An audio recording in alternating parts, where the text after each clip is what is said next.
কি ছিল? ইন্দ্রদম্নু। এই ভারতে পুরীর কাছাকাছি নীলগিরি পর্বতের পাশের রাজা ছিল ইন্দ্রদম্নু।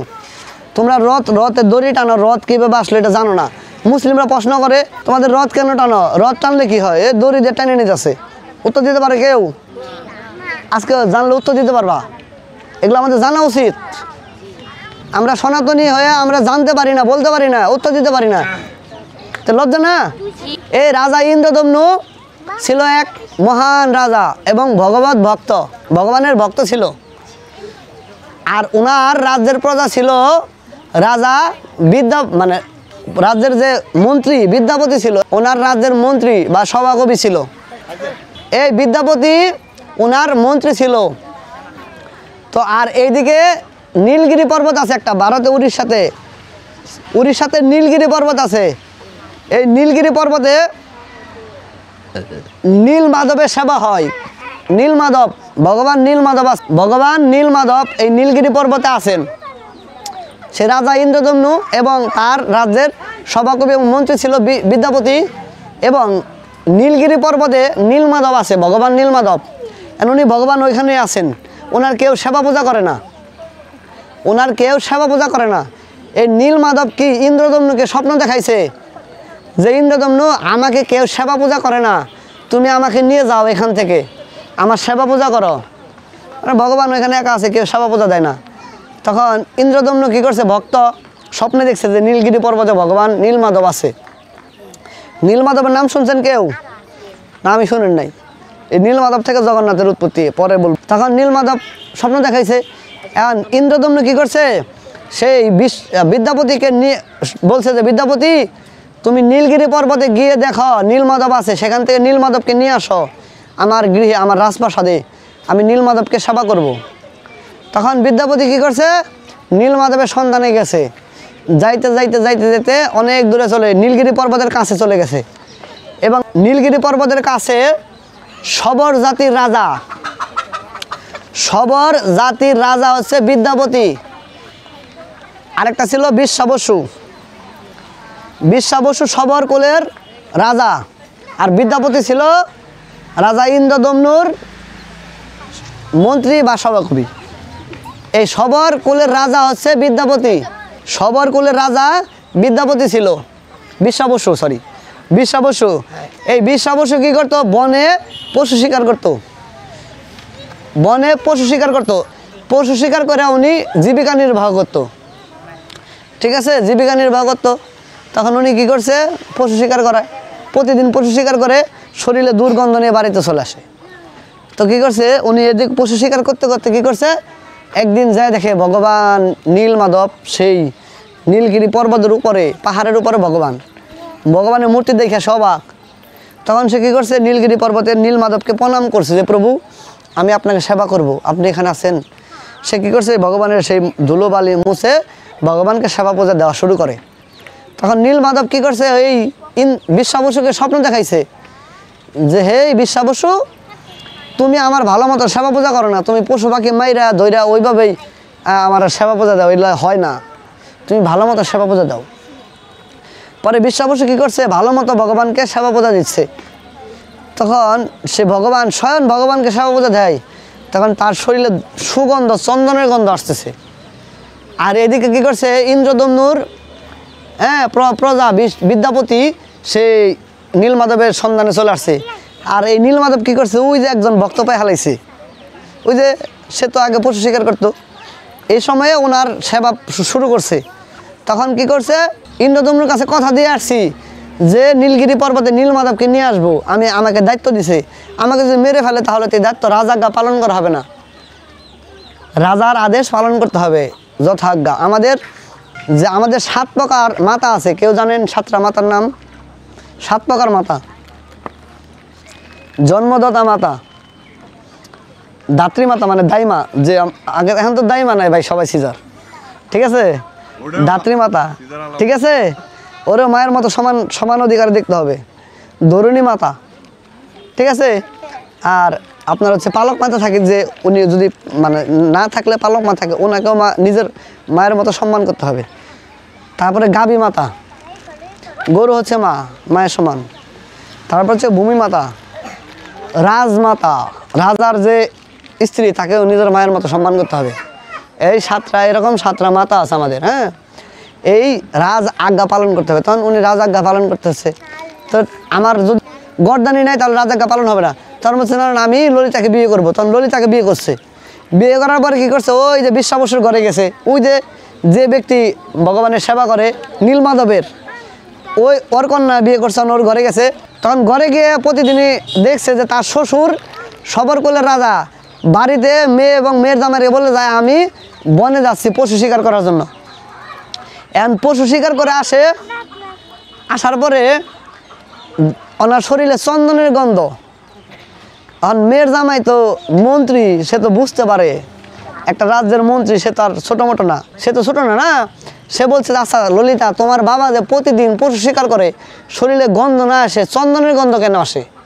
উনি তো মনে হয় পশু শিকার করে না। তখন বলছে যে না, আর ললিতা জানে যে ওর বাবা নীলমাধবের সেবা করে। তখন বলছে যে বলো তোমার বাবা কোথায় যায়, আমরা তো স্বামী স্ত্রী, বলতেই হবে। তখন ললিতা বলছে যে আমার বাবা নীলমাধবের সেবা করে, ওই যে পাহাড়ে নীলমাধব।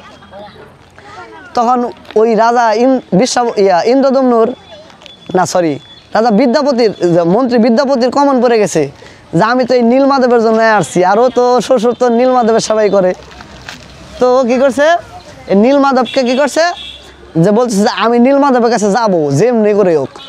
এখন শ্বশুরকে বলতেছে যে বাবা আমি নীলমাধবকে দর্শন করব, নীলমাধবের সেবা করব। তখন নীলমাধবের কী করছে সেবা করার জন্য, তখন বলছে না না না এখানে যাওয়া যাবে না, হ্যাঁ যাওয়া যাবে না, আলোচনাটা অনেক বড়, আমি সংক্ষেপ করতেছি। তখন বলছে যে ললিতা চলো যাই। পরে বলছে যেতে পারো, চোখ বেঁধে তারপরে যেতে হবে। তখন মেয়ে এবং মেয়ের জামাইকে চোখ বেঁধে নীলমাধবের কাছে নিয়ে গেছে। নীলমাধবের কাছে নিয়ে যাওয়ার পরে নীলমাধবকে প্রণাম করার সাথে সাথে ওর বুদ্ধি উদয় হয়েছে যে এখানে প্রণাম করলে ভগবত ধামে যাওয়া যায়, সাথে সাথে এত জাগ্রত ভগবান। তখন সে বলছে যে না আমি আর কোথাও যাব না, আমি এখানে থেকে যাব। তখন মনে মনে ভাবতেছে আমি তো রাজার আদেশ পালন করতে পারছি, আর এই নীলমাধবকে আমার নিয়ে যেতে হবে, আর সেই নীলমাধব এখন শ্বশুর সেবা করে, আমি কিভাবে নেব? তখন শ্বশুর বেরিয়ে আসার পরে সে নীলমাধবকে বলতেছে নীলমাধব আপনি তো রাজা ইন্দ্রদম্নুর কাছে যেতে চাইছিলেন, আপনি যেতে হবে। তখন নীলমাধব বলছে হ্যাঁ বিদ্যাপতি আমি যাব। তখন এই বলে চলে আসে, আবার চোখ বেঁধে নিয়ে আসে। তখন কি করছে বিশ্বাবসু, হ্যাঁ এই বিদ্যাপতি বলছে ললিতাকে, ললিতা আমি যে তোমার বাবার সাথে যাব, হ্যাঁ আমাকে এই উতুনির মধ্যে কিছু সরিষা দাও। উতুনি ফুটা করে দিয়েছে, সরিষা ওই রাস্তা দিয়ে গেছে, মানে উনি ওই রাস্তা ধরে যাবে, চোখ বেঁধে নিছে। পরে ওই রাস্তার সরিষা দেখে দেখে পরে আবার চোখ খুলে দিছে। যখন বাড়িতে আসছে ওই সরিষা দেখে দেখে উনি আবার ওইখানে গেছে একা একা, শ্বশুরও না তার স্ত্রীও যায় নাই। পরে বুঝতে পারবে আলোচনার শেষে। তখন উনি যে নীলমাধবকে বলছে প্রভু আপনার যেতেই হবে। তখন বলছে হ্যাঁ আমি যাব, আমি তো এখানে সেবায়, তোমার শ্বশুরের সেবায় আমি সন্তুষ্ট, আমি সেখানে যেতে পারতেছি না, আমি এখানে থাকবো, কিন্তু ইন্দ্রদম্নুর ওখানে যাবো একদিনের জন্য। তখন বলছে একদিনের জন্য চলেন। তখন সে স্বপ্নে একদিনের জন্য ইন্দ্রদম্নুর কাছে যায়। তখন ইন্দ্রদম্নু নীলমাধবকে পেয়ে অনেক সন্তুষ্ট। তখন অনেক সন্তুষ্ট তো বলতেছে যে নীলমাধব সেবা করবে। তখন ইন্দ্রদম্নু অনেক সন্তুষ্ট, নীলমাধব আসছে, আমার স্বপ্নে দেখাইছিল সে স্বয়ং আসছে। তখন সবাই সেবা করতে শুরু করে। তখন নীলমাধব কী করছে, একদিন পরে চলে গেছে এক রাতে, আবার সকালে ওই জায়গায় গেছে। তখন বিদ্যাপতি যায় বিশ্বাবসু যায় দেখছে নীলমাধব নাই, ওই যে সেবা করে নীলগিরি পর্বতে যায়, কারণ সে নীলমাধবকে পায় না, হাও মাও করে কান্না করতেছে, ভক্ত এত ভালোবাসছে। তখন কী করছে যে প্রভু কোথায়? তখন যা দেখে যে নীলমাধবের মুখে এঠু লেগে আছে, মানে আইঠা, ওই যে ইন্দ্রদম্নুর গৃহে সেবা নিছে। তখন বলছে প্রভু আপনি কোথায় গেছিলেন, আপনি অন্য গৃহে সেবা নিছেন। তখন সে ভক্ত হয়ে ভগবানকে বেঁধে রাখে, কতটা ভালোবাসা। এখনও সেই নীলগিরি পর্বতের দরজা বন্ধ, কোনো ভক্ত যেতে পারে না। সে ওই যে ভগবান ওইখানে বিশ্বাবসু সেবা না নিয়ে ইন্দ্রদম্নুর ঘরে গেছিল বলে সেই দরজা বন্ধ করে আর খুলে না, শুধু পূজারই দেখতে পারে, তাছাড়া আর কেউ দেখতে পারে না। এখনও অন্য জায়গায় যেতে দেয় না, ওই যে ওই কারণে। তখন সেই নীলমাধব কী করছে, ইন্দ্রদম্নুকে স্বপ্ন দেখেছে, ইন্দ্রদম্নু আমি তোমার ঘরে যাব অন্য রূপে, কী রূপে? জগন্নাথ রূপে যাব। তখন বলছে আমি জগন্নাথ পাবো কোথায়? তখন বলছে তুমি ওই নদীর ধারে যাও, দেখো 3টা কাঠ ভেসে আসছে, সেই কাঠগুলো তুলে রাখো। তখন গিয়ে দেখে সত্যি নদীর ধারে বড় কাঠ, 3টা কাঠ, বড় কাঠ এসছে। তখন সেই কাঠ তুলে আনছে, আনার পর আবার স্বপ্ন দেখাইছে যে প্রভু আমি এই কাঠ দিয়ে জগন্নাথ বানাবো কীভাবে, জগন্নাথ কী রূপ আমি জানি না। তখন নীলমাধব কী করছে, নীলমাধব কি কারে পাঠাইছে? ইন্দ্রদম্নের কাছে বিশ্বকর্মাকে। বিশ্বকর্মা কিন্তু কর্তা এই মিস্ত্রিদের। হ্যাঁ, এই বিশ্বকর্মাকে বলছে বিশ্বকর্মা তুমি যাও গিয়ে জগন্নাথ তৈরি করে দেখ। তখন সেই বিশ্বকর্মা বুড়ো মানুষের রূপ ধারণ করে, মানে বুড়ো ব্রাহ্মণ, বলতেছে প্রভু রাজা ইন্দ্রদম্নু আমি স্বপ্ন দেখেছি আপনি নাকি জগন্নাথ বানানোর জন্য মিস্ত্রি খুঁজতেছেন, আমি জগন্নাথ তৈরি করতে পারি। তখন আপনি পারবেন এই বৃদ্ধ মানুষ? তখন বলছে হ্যাঁ পারবো। তখন বলছে যে আমি জগন্নাথ তৈরি করব, কিন্তু আমি যেই ঘরে জগন্নাথ বানাবো সেই ঘরে কেউ ঢুকতে পারবে না, যে কয়দিন লাগে ঘর বন্ধ করে জগন্নাথ তৈরি করতে হবে। তখন বলছে ঠিক আছে, তা আপনার খাওয়া দাওয়া লাগবে না, যে কয়দিন লাগে।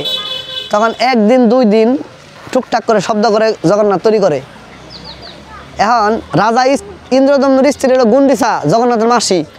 এটা কিন্তু ওই মাসি না, ওই যে জগন্নাথ আসলে কোথা থেকে, আর মাসি তো আগেই চলে আসছে। এটা কিন্তু ওই মাসি না, অন্য মাসি। ওই যে জগন্নাথ ওইখানে আসবে, ওই যে স্বপ্ন দেখাইছে ওই রূপে মাসি, ওনার আপন মাসি নয় কিন্তু, আজকে থেকে জানলেন। তো কি করছে, 1 দিন 2 দিন টুকটাক করে শব্দ হয়, কাঠের কাজ করলে শব্দ হয় না ঘরে। তো 7 দিনের দিন আর শব্দ হচ্ছে না। তো 7 দিনের পরে 11 দিন চলে গেছে, আর শব্দ নাই। তখন ইন্দ্রদম্নের স্ত্রী বলতেছে যে রাজামশাই উনি তো বৃদ্ধ মানুষ, মনে হয় মারা গেছে। 7 দিনের পর আর কোনো শব্দ নাই, 11 দিন হয়ে গেছে। যদি মারা যায় তাহলে ব্রহ্মহত্যা অপরাধ হবে, উনি ব্রাহ্মণ, না খেয়ে মারা যায়, আমাদের তো অপরাধ হবে। তাড়াতাড়ি দরজা খোলেন।